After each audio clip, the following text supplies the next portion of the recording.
G'day everyone, welcome to another instalment of our YouTube series looking into some of the project boats we've done over the years. Yes, indeed, Andrew. Hook, line and sinker, synonymous with project boats for the last 10 longer years. And if you've been following along with this, mostly what we've been looking at is big old Bertrams that we've done up, you know, ripping out stern drives and putting outboards on the back. We've done a few of those, so if you're interested there, you know, would be in the video section. You could go and have a look at that, but not today. Something new. Something new. So it is once again based on a Yamaha product. What we're going to look at today is something that happened, what, 10, 11 years ago? 2010, I believe. Yes.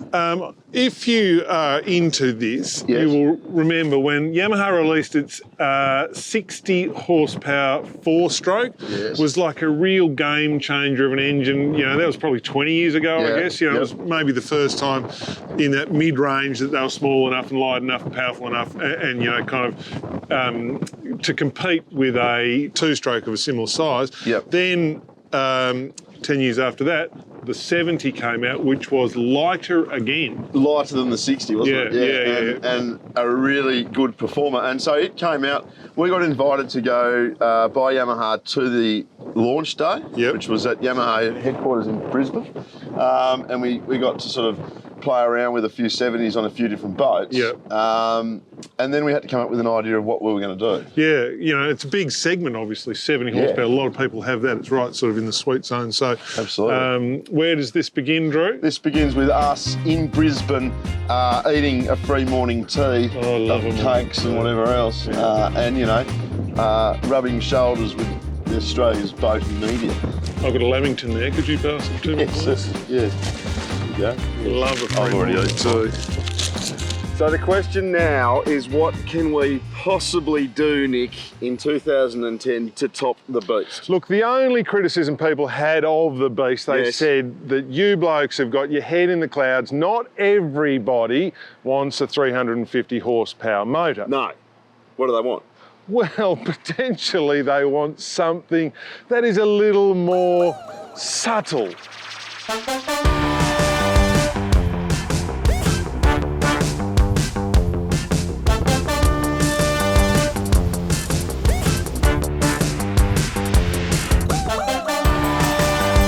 Forget your big bangers, Hardy. That motor there, that's what I'm talking about. That's the new Yamaha F70 four-stroke.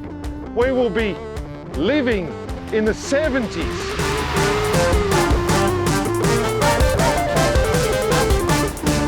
Yes, today is in fact the national launch of the new Yamaha F70 four-stroke. Hardy, you'll see one just going past us now. It's exciting, isn't it, Nick? The boating media from all over the country have assembled for this auspicious occasion.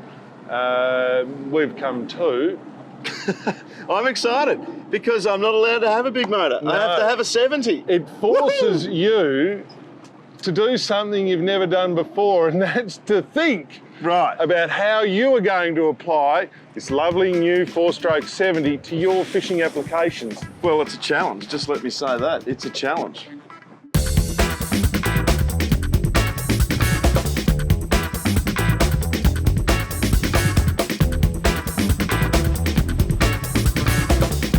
And there it is, yes, the mighty new Yamaha 70. This is the future of our boating on the show. And to tell us more about the new 70, I'd like to introduce Glenn Gibson from Yamaha Australia. Gibbo, welcome back to the show. Thanks, Nick. How are you? Very well, thank you. Now this, you're all jumping around like madmen at Yamaha because you're very excited about the new little 70.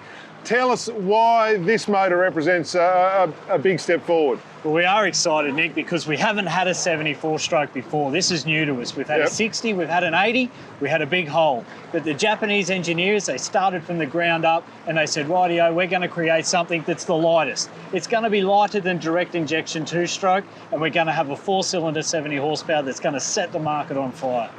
And that is the interesting thing about this engine. It is 30%, more than 30% lighter than the next four-stroke in its class. And it's even lighter than our direct injection competitors. All right, so it's a lightweight motor, Gibbo, but that doesn't mean it can't push a fair lump of a boat. Mate, Nick, this is the powerful performer. It has a high ratio gear case installed ex-factory. It's on all the 70 horsepower, so we can spin a large range of propellers. Anything from a high thrust propeller on a pontoon boat or a houseboat to a bigger propeller for like a performance aluminium boat like this, or your real flat bottom bass market boats when you need to get to that fishing spot quickly. And of course, mate, it's fuel injected. It comes with all the technology that that EFI Yamaha motors come with, good gauges, all that sort of stuff. Yeah, digital gauges that hook straight up onto it and give you a wide range of engine features, fuel flow, engine warning systems. But not only that, if it's in a tiller handle variety and you want to hook up to a GPS system that you have, if it's compatible to Enemy A2000, we can also display a full range of instrumentation on your existing GPS. It is a 70 though. All this in a powerful performer that is the F70A. We are used to a 350. Hardy's not going to take it well. Well, he's going to have no choice, but hey, powerful performer. It's not the beast, but I tell you, it's not far off. Yeah, all right. We've sort of heard all that before. I mean, you'd expect it to have all those great features because it's a new motor. This is the first one in the country it's that new. But, I mean, the only question that I want to know is how does it go? How actually will this thing go on our project boats? Seems to go quite well, doesn't it? Not bad at all. It flies.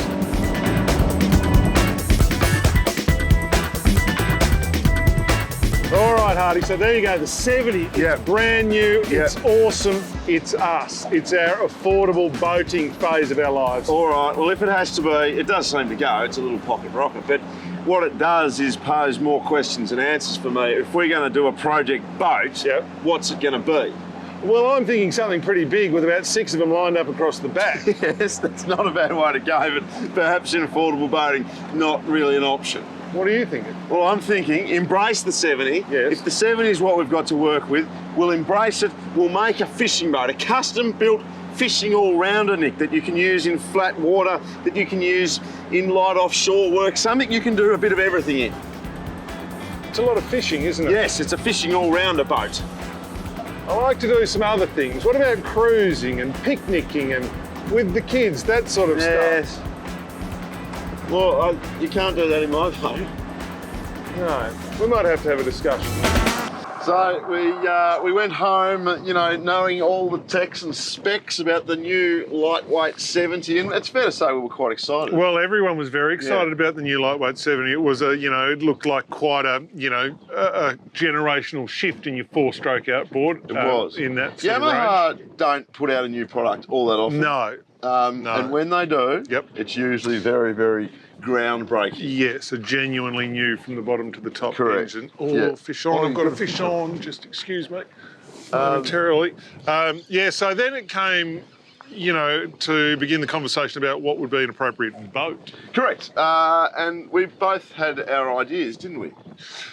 You had gotten a little bit grumpy around the idea of older boats, is that fair to say? Look, I just saw the 70 as a perfect size engine for a nice new sort of fishing tournament style fishing boat. Yes. That's what I thought. Yeah. But you don't like those sort of boats at all. Let's be honest. Well, no, if it's new and shiny. Yeah, it sort of worries me. I get a bit suspicious about it. So I obviously found myself reveling in the classifieds.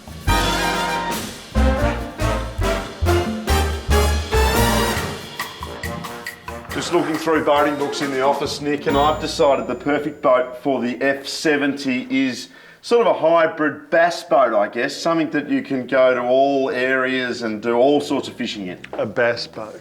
A hybrid version, an all-rounder. You can't go to sea in a bass boat. Limited, but it's an all-rounder. What about something bigger, an old fiberglass, bigger sort of boat, maybe? Can't afford it. Well, we could get an old one and do it up.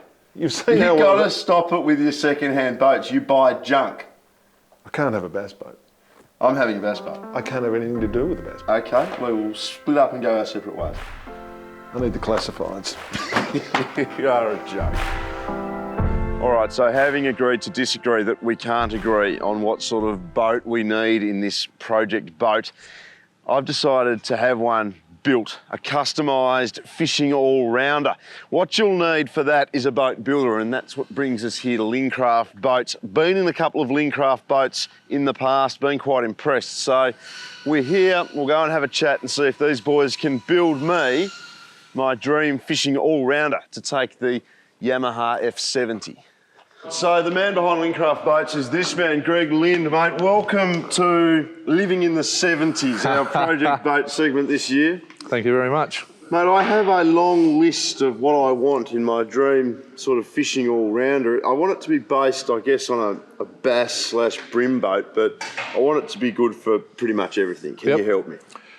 We've got a 4.8 that we can customise to suit your requirements without a problem. So a 4.8 will take the 70, no worries at all? Absolutely spot on. Spot on for it. Spot on. You're going to build it from scratch for me with all my list of requirements? Yep, we'll do a 4mm plate bottom, 3mm rolled sides. Yes. And then we can customise it to your requirements so from there. Tough? It'll be very tough. I like it, I like it. What's the next step? What do we have to do first? We can go, we'll sit down and get some requirements, and then we sit down with our architect. He will then finalise a cutting file for me, because this boat will be fully computer cut on our own in-house CNC router machine.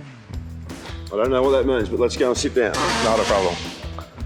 All right, so into the office to design my masterpiece. And Greg, what have we got here? That's the general arrangement of our 4.8. 4.8. How many holes have you got? We have a range of around 30 different styles of boats. Right. Okay, well, this looks good. This is sort of a blank canvas. What do you want me to do with this? You sit down now and draw on it to your heart's content. I want me to draw. But so I can draw, you know, my casting platform, my side console, live bait tank, all that sort of stuff. Not a problem. We'll work around that. All right. I get to draw. It's a bit dangerous. So side console. Yep. Rod lockers. Rod lockers can either be in the top of the gunnel or in the side. So if I can have the side. How do they go on the top of the gunnel? Well, we'd have to put a lift-up box. Yeah. Or in the side. In the side's probably the go, isn't it? You put more rods in the side. Yeah. This is a casting platform? Yep. Already there? You want to put an anchor locker in the front, of course, so that'll come across there, yeah? Anchor locker. Some sort of... bait tank in there. Or I thought maybe like a lift up that can take a silo up like a 60 litre esky. Underfloor esky. Yeah. Yeah.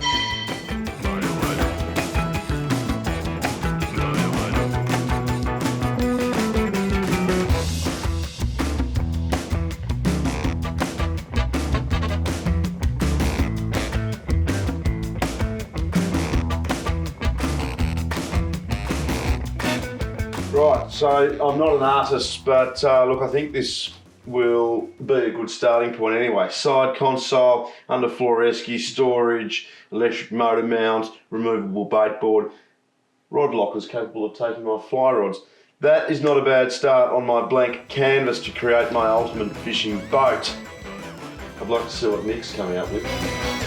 All right, so there's Hardy. It's a new build, and obviously with a new boat, you get to put in it what you want. I have decided to go second hand, and to be honest, that has been a very, very interesting and at times disheartening choice. I've looked at a lot of boats, most of them garbage, but I think now we've finally found something. Come with me.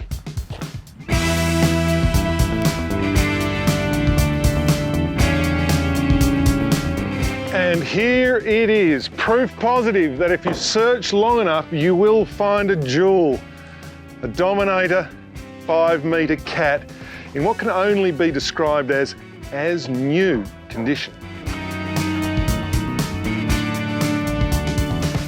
Now, it's all too easy to fall in love with the first decent second-hand boat you see when you have been looking for a while, but there is a way to kind of work out what it's worth. In this case, we've got two very straight, very good condition Yamaha 70's, maybe, say, $7,000 the pair. The trailer, again, here is in good condition. If you had to buy it, it'd cost you better than $5,000. Inside the boat, we've probably got, say, $1,000 worth of bits and pieces, GPS sounders, batteries, etc., which leaves us with the hull, and I have put a cost of $15,000 on that, which adds up to the princely sum of $28,000, which I believe this man will accept. Tony Higgs, ladies and gentlemen, welcome to the Hook, Line and Sinker boating family, mate. Thank you, Nick. Now, tell us a little bit about this Domo Cat. How long have you had it for? 8 years. You have looked after it spectacularly well. I have indeed, yeah. Pride and joy. Now, what's it like as a boat to use, fish out of, that sort of thing? Fantastic. Very soft riding, stable, very safe craft. The best. There's a check, my man. Thank you very much. We'll hook her up and take it away. All yours, Nick.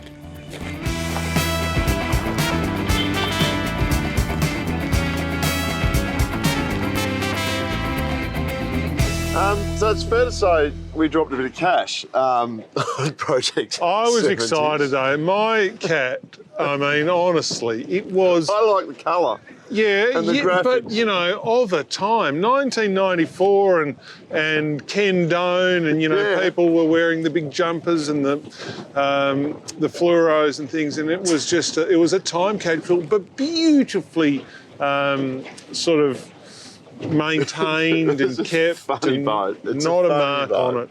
No. 28 grand. Yeah. Yeah. It was beautifully kept. It was. even had a big cover. I'd never had a cat either, I don't think. No. So that was good. Yeah. First catamaran. Right. And look, you know, I've just gone bang. Bit of a cop out. Build a brand new boat. Yeah. Local Tasmanian boat manufacturer. Yes. So we were both very excited. We were going to go our separate ways. And next instalment, Yes. we will see you in your cat. I think that's right. So next time we bring Andrew comes aboard the Mighty Cat, we probably do some you know, marine rescue operations, which people do in catamarans, that sort of stuff. And also, interestingly, actually properly interesting, we do gather the numbers, performance data from the Cat with its twin two-stroke 70s, which is quite an interesting thing to do. Indeed. Now, please remember to like and subscribe our videos if you're enjoying this sort of series. We've got plenty more of it, which we'll keep putting up. Heaps and heaps and heaps, yeah. So we'll see you next time. Press the little bell button because then you get a notification when we put a new one up, which will be next week, Andrew. We are military precision on this. We are. See you then.